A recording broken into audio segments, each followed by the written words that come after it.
Assalamualaikum teman-teman. Ketemu lagi dengan saya Belsi Andini Putri di tugas kedua mata kuliah Pemberdayaan Masyarakat Desa. Dosen pengampu Bapak Haji Irwan SIP MAP Universitas Muhammadiyah Sidenren Tampang. Teman-teman, di tugas kedua kali ini saya diberi tugas ada 3 loh. Yang pertama, coba jelaskan secara singkat tentang definisi dan dimensi kemiskinan. Yang kedua, coba jelaskan secara singkat paradigma kemiskinan dan perubahan paradigma kemiskinan. Dan yang terakhir, jelaskan penyebab dan akar kemiskinan. Langsung saja nih teman-teman.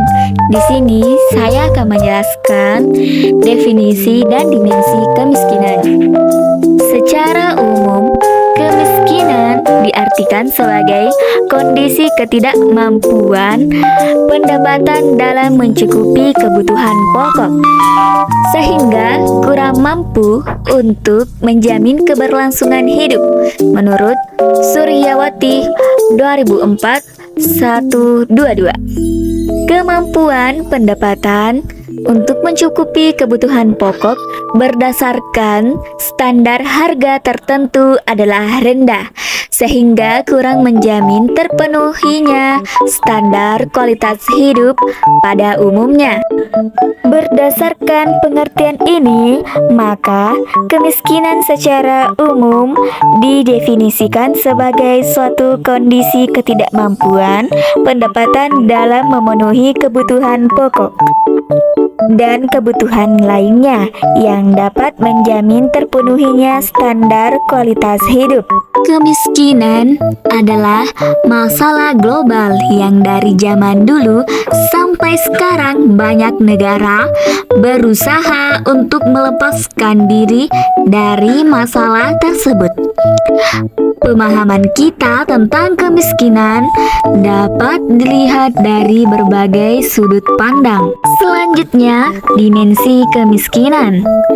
Berdasarkan penyebabnya, ada 3 dimensi kemiskinan, yaitu pertama, dimensi alamiah, kedua, dimensi struktural, yang ketiga, dimensi kultural adalah sebagai berikut. Yang pertama, dimensi alamiah. Kemiskinan alamiah dapat terjadi karena sumber daya alam yang terbatas, bencana alam, dan penggunaan teknologi yang rendah. Yang kedua, dimensi struktural. Menurut Sri Purwatiningsi 2007-246, kemiskinan struktural adalah kemiskinan yang terjadi akibat adanya ketimpangan sosial dengan kebijakan pemerintah yang justru tidak bersahabat dengan penduduk miskin. Menurut pendapat tersebut, di atas dapat disimpulkan bahwa kemiskinan dapat terjadi karena suatu organisasi atau pemerintahan memutuskan suatu kebijakan sehingga mengakibatkan penduduk mengalami kemiskinan. Ketiga, dimensi kultural. Kemiskinan kultural disebabkan oleh nilai-nilai dan budaya yang dianut oleh seseorang atau sekelompok orang, seperti apatisme, boros, inferior, tidak mandiri, dan tidak terintegrasinya unit masyarakat secara efektif dengan lembaga yang ada. Selanjutnya, paradigma kemiskinan. Yang pertama, perhitungan angka kemiskinan yang dilakukan oleh Badan Pusat Statistik atau BPS menggunakan konsep kemampuan memenuhi kebutuhan standar atau Basic Needs Approach. Melalui pendekatan tersebut, kemiskinan didefinisikan sebagai kemampuan dari sisi ekonomi untuk memenuhi kebutuhan dasar makanan dan bukan makanan yang diatur dari sisi pengeluaran. Yang kedua, di dalam paradigma Basic Needs Approach, penduduk miskin dianggap sebagai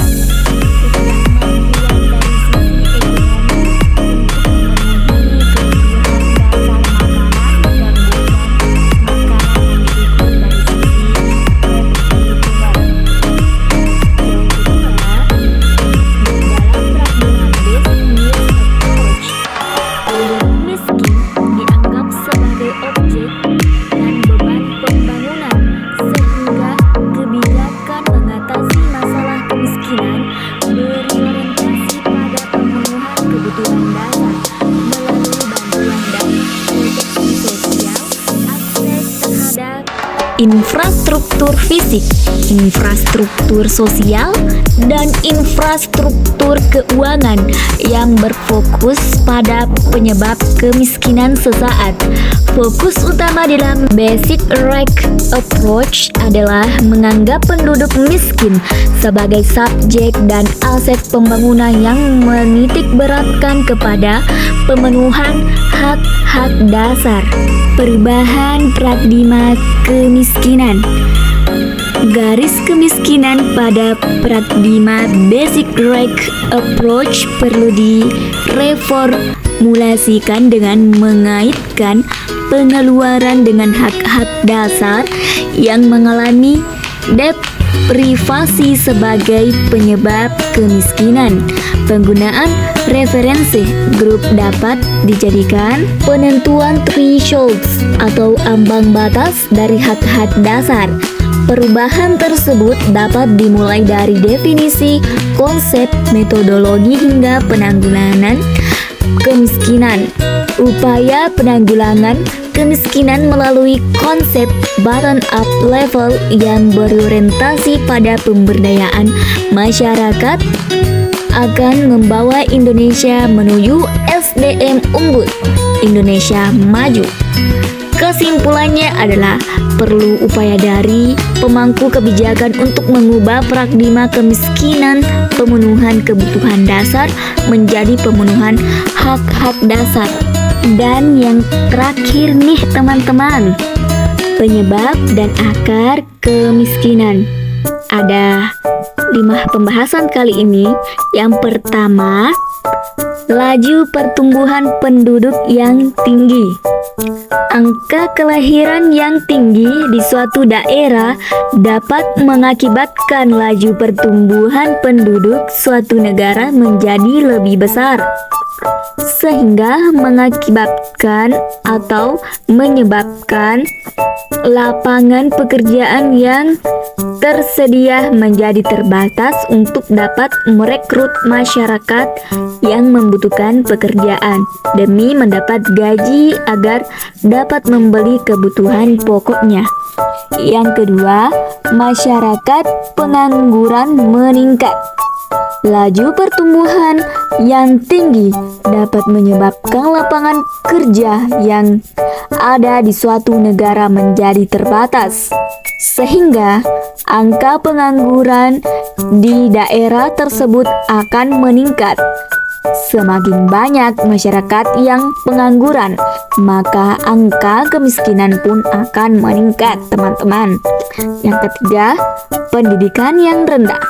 Individu yang memiliki pendidikan yang rendah cenderung tidak memiliki keterampilan, wawasan maupun pengetahuan yang memadai untuk mendapatkan pekerjaan.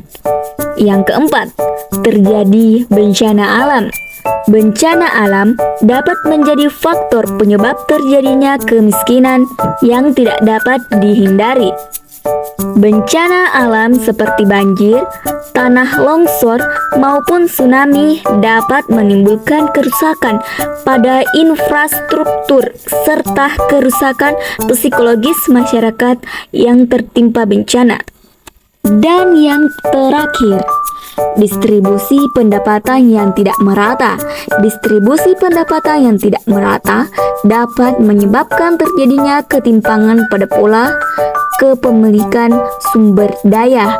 Umumnya masyarakat yang memiliki sumber daya terbatas serta rendah umumnya berada di garis kemiskinan. Nah, teman-teman, itulah tadi pembahasan mengenai kemiskinan, definisi kemiskinan, part 5 kemiskinan. Tugas kedua dari Bapak dosen Haji Irwan SIP. Sekian dan terima kasih. Bye-bye.